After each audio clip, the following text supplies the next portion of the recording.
ससूनच्या वैद्यकीय समितीचा अहवाल पुणे पोलिसांना सुपूर्द। ससून रुग्णालयानं अलंकार पोलीस स्टेशनला अहवाल पाठवला।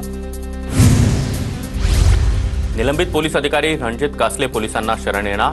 व्हिडिओ शेअर करत माहिती। वाल्मिक कराडच्या एन्काउंटरबाबत कासलेंचा धनंजय मुंडे यांच्यावर आरोप।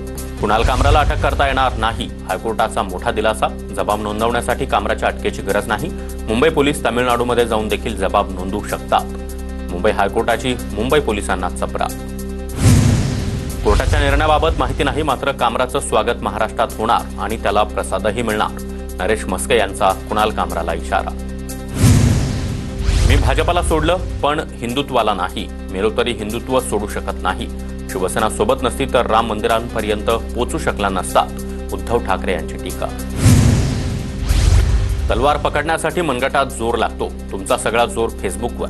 दाढी, मनगट आणि तलवार विसरून जा, खासदार नरेश मस्के यांची उद्धव ठाकरेंवर टीका।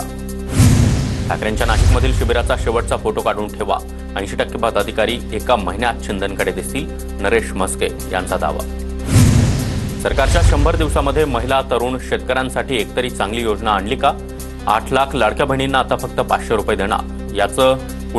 यांचंच कुणीतरी कोर्टात जाईल आणि लाडकी बहीण योजना देखील बंद करतील। आदित्य ठाकरेंचा फडणवीस सरकारवर निशाणा।